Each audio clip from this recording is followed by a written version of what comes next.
नौरोजी शब्द अधरों पर आते ही हृदय के पट पर एक मनुष्य का चित्र अंकित हो जाता है।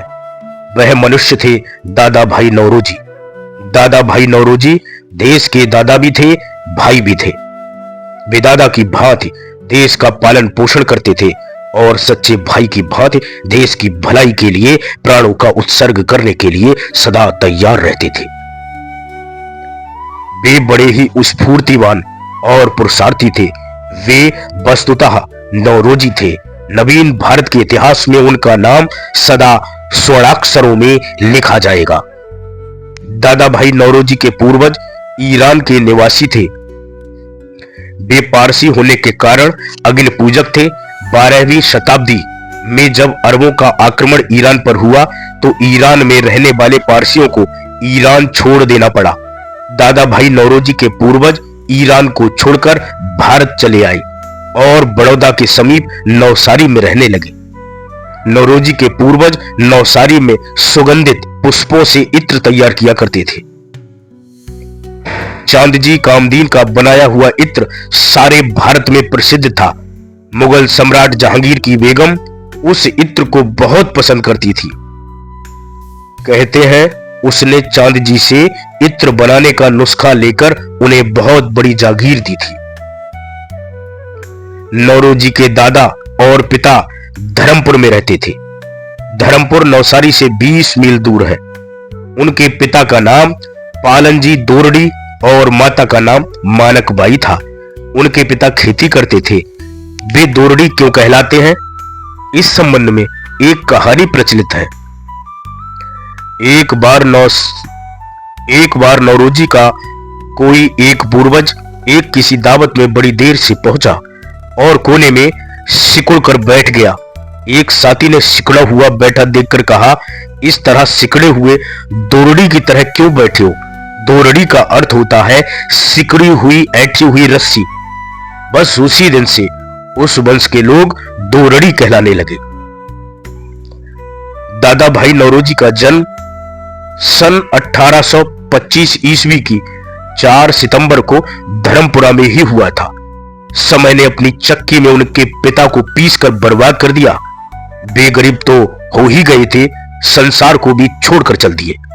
उनके स्वर्गगामी होने के पश्चात उनकी मां एकाकिनी हो गई, बेसहारा हो गई।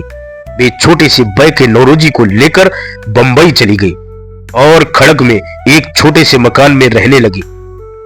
4 वर्ष की अवस्था में ही नौरोजी पितृहीन हो गए थे। उनका पालन पोषण उनकी मां ने ही किया था। उनकी मां यद्यप अधिक सुशिक्षिता नहीं थी किंतु बुद्धिमती और उन्नत मना थी। उन्होंने बालक नौरोजी का प्यार से पालन पोषण तो किया ही, उनके सद्गुणों को सांचे में भी ढाला। उन्हीं के प्रयत्नों से नौरोजी बन सकी थी। वे स्वयं कहा करते थे, मैं जो कुछ भी बन सका हूं अपनी मां के प्रयत्नों के ही कारण बन सका हूं। अतः मैं अपनी मां को कभी नहीं भूल सकता। मेरी मां तो थी ही, मेरे लिए परमात्मा भी थी। नौरोजी की मां बड़ी ही गरीबी के साथ जीवन व्यतीत करती थी, पर उस गरीबी में भी वे नौरोजी को पढ़ाने में त्रुटि नहीं करती थी। वे उन्हें शिक्षा तो दिलाती ही थी, उनके चरित्र को निर्मल और ऊंचा बनाने के लिए प्रयत्न भी किया करती थी। उन दिनों स्कूलों में फीस नहीं लगती थी, अतः बालक नौरोजी को पढ़ने लिखने में कोई कठिनाई नहीं हुई। यदि आज की भांति फीस देनी पड़ती तो कदाचित बालक नौरोजी शिक्षा प्राप्त नहीं कर सकते थे, और जब शिक्षा प्राप्त न करते तो महान पुरुष भी नहीं बन सकते थे। दादा भाई नौरोजी अपने जीवन की इस घटना से बड़े प्रभावित थे। वे प्रायः कहा करते थे, प्रत्येक बालक को अवश्य अनिवार्य रूप से शिक्षा दी जानी चाहिए। न जाने कितने ऐसे गरीब बालक हैं शिक्षा ना पाने के कारण जिनका विकास नहीं हो पाता। दादा भाई अपने जीवन में गरीब बालकों की शिक्षा की ओर अधिक ध्यान दिया करते थे। केवल ध्यान ही नहीं दिया करते थे, अपने पास से धन भी व्यय किया करते थे। दादा भाई नौरोजी बड़े होनहार थे। ईश्वर ने उन्हें गुण तो दिए ही थे, सुंदरता भी दी थी। वे बिल्कुल अंग्रेज की तरह ज्ञात होते थे। बचपन में उन्हें जुलूस में निकाला जाता था और जनरल या एडमिरल कहा जाता था। स्त्रियां बड़े प्यार से उन्हें जागलू अर्थात अंग्रेज कहती थी। बालक नौरोजी अपने मुख से कभी अपशब्द नहीं निकालते थे। उन्हें जब कोई बड़ी या ऊंची भाषा में कुछ कहता था तो वे उसके बदले में स्वयं ऊंची भाषा का प्रयोग नहीं करते थे। उन्होंने ऊंची भाषा ना बोलने की प्रतिज्ञा की थी। वे ऊंची भाषा बोलने वालों के उत्तर में कहते थे, तुम्हारी भाषा और तुम्हारे शब्द तुम्हारे ही मुख में रहे। छोटी अवस्था में ही दादा भाई का विवाह हो गया था। विवाह के समय उनकी अवस्था 11 वर्ष की थी। उनकी पत्नी का नाम गुलबाई था। 15 वर्ष की अवस्था में उन्होंने यह निश्चय कर लिया था कि वे अपने जीवन में क्या करेंगे।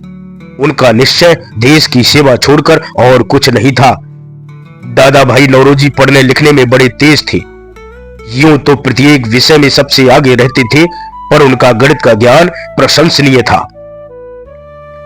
उनके अध्यापक उनकी प्रतिभा से बड़े प्रभावित थे।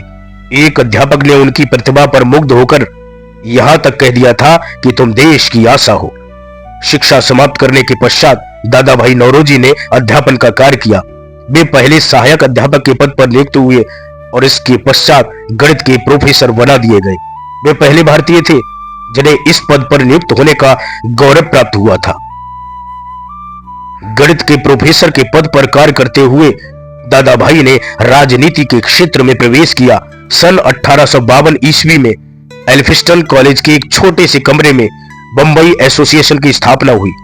यह पहली राजनीतिक संस्था थी जो बंबई में स्थापित की गई। दादा भाई नौरोजी ने इस संस्था को आगे बढ़ाने और चलाने में बड़ा योग प्रदान किया था। सर्वप्रथम इसी संस्था की ओर से अंग्रेज सरकार से उदार शासन की मांग तो की ही गई, यह मांग भी की गई थी कि व्यवस्थापिका सभाओं में भारतीयों को भी स्थान मिलना चाहिए। दादा भाई नौरोजी ने राजनीतिक जीवन में प्रवेश किया ही था कि सन 1855 ईस्वी में कामा नामक एक व्यापारिक कंपनी ने इंग्लैंड में अपना कामकाज प्रारंभ किया। उसने दादा भाई नौरोजी को इंग्लैंड में काम करने का निमंत्रण दिया। दादा भाई ने गणित की प्रोफेसरी को छोड़कर उसके निमंत्रण को स्वीकार कर लिया। कहना ही होगा कि यदि दादा भाई नौरोजी इंग्लैंड न जाते तो उन्हें वह अवसर न प्राप्त होता जिसके कारण वे जगत में प्रसिद्ध हुए। दादा भाई नौरोजी प्रोफेसरी छोड़कर इंग्लैंड चले गए। कामा कंपनी रील के धागे, शराब और अफीम का व्यापार करती थी। एक बार कामा कंपनी को एक बहुत बड़ा ऑर्डर मिला। ऑर्डर जिस धागे के कारण मिला था, कंपनी उससे घटिया किस्म का धागा सप्लाई करने लगी।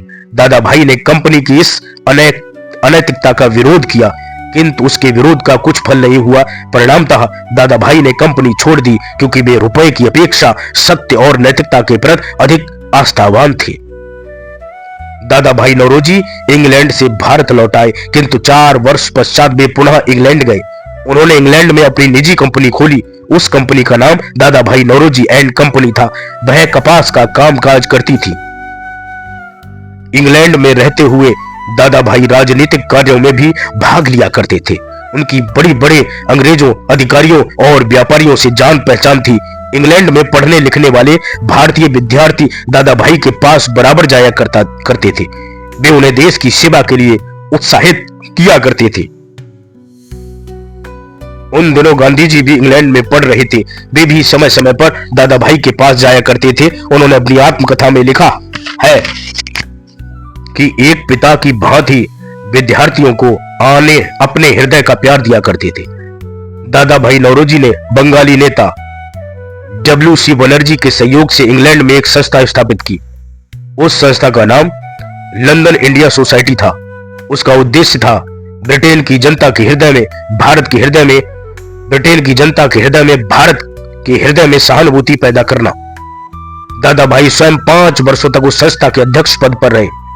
उन्होंने उसके द्वारा इंग्लैंड में जो कार्य किए उनका वर्णन शब्दों में नहीं किया जा सकता। यद्यपि लंदन इंडिया सोसाइटी अच्छी संस्था थी, किंतु दादा भाई को उससे संतोष नहीं हुआ। उन्होंने एक दूसरी संस्था स्थापित की। उस दूसरी संस्था का नाम इंडिया सोसाइटी रखा गया था। दादा भाई ने इंडिया सोसाइटी की एक बैठक में एक लेख पढ़ा था। उस लेख में उन्होंने पृथक राज्य और सिविल सर्विस में भारतीयों को स्थान दिए जाने की मांग की थी। दादा भाई पहले व्यक्ति थे जिन्होंने पृथक राज्य का प्रश्न उठाया था। कुछ दिनों पश्चात इंडिया सोसाइटी की शाखाएं भारत के बड़े बड़े नगरों में भी स्थापित की गई। बंबई, कलकत्ता और मद्रास बड़े बड़े नगरों में उन शाखाओं के द्वारा बड़ा काम हुआ था। केवल यही नहीं, दादा भाई का नाम भी चारों ओर गूंजने लगा था। दादा भाई ने इंग्लैंड में रहते हुए एक पुस्तक की रचना की जिसका नाम था भारत में अंग्रेजी शासन। उन्होंने अपनी उस पुस्तक में भारत की गरीबी का चित्रण किया था और यह लिखा था कि अंग्रेज भारत की गरीबी के उत्तरदायी है। उन्होंने अपनी उस पुस्तक में यह भी लिखा था कि एशिया के लोग इंग्लैंड और फ्रांस के लोगों से अधिक सभ्य हैं। उनकी वह पुस्तक यूरोप के देशों में बड़े सम्मान के साथ पढ़ी गई थी। केवल पुस्तक के द्वारा नहीं, लेखों और भाषणों के द्वारा भी दादा भाई ने इंग्लैंड की जनता के सामने भारत की गरीबी का चित्र खींचा था और अंग्रेजी शासन की कुटिलता का वर्णन किया था। सन 1881 में दादा भाई की कंपनी बंद हो गई। वे भारत लौट आए। उन दिनों रिपन वायसराय के पद पर थे। उन्होंने शिक्षा में सुधार करने के लिए एक कमीशन की नियुक्ति की। दादा भाई ने उस कमीशन के सामने गवाही देते हुए कहा था, भारत में गरीबी पराकाष्ठा पर पहुंच गई है, चारों ओर निरक्षरता है, इसका दायित्व अंग्रेजी शासन पर है। दादा भाई के विचारों का रिपन के ऊपर बड़ा प्रभाव पड़ा था। उसने उनके विचारों से ही प्रभावित होकर कहा था, भारतीयों को स्वायत्त शासन के लिए तैयार किया जाना चाहिए। दादा भाई के कार्यों और उनके विचारों से सारे भारत में उनका नाम फैल चुका था। अतः 5 वर्ष बाद जब कलकत्ता में कांग्रेस का अधिवेशन हुआ तो दादा भाई को ही कांग्रेस का अध्यक्ष चुना गया। उन्होंने अपने अध्यक्षीय भाषण में अंग्रेज सरकार की तीव्र आलोचना की थी। कलकत्ता कांग्रेस के पश्चात दादा भाई पुनः इंग्लैंड चले गए। उन दिनों इंग्लैंड में संसद का चुनाव हो रहा था। दादा भाई सदस्यता के लिए खड़े हुए और चुन लिए गए।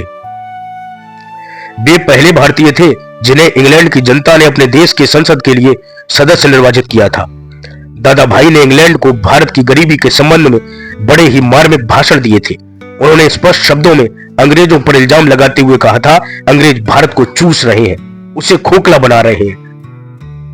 आज इंग्लैंड में जो चमक दमक दिखाई दे रही है वह भारत के धन के ही कारण है। सन 1893 ईस्वी में दादा भाई को पुनः कांग्रेस का अध्यक्ष चुना गया। अतः 1893 में भारत आए। लाहौर में बड़ी धूमधाम से उनका जुलूस निकाला गया। दुख की बात यह है कि उन्हीं दिनों उनके बड़े लड़के का स्वर्गवास हो गया।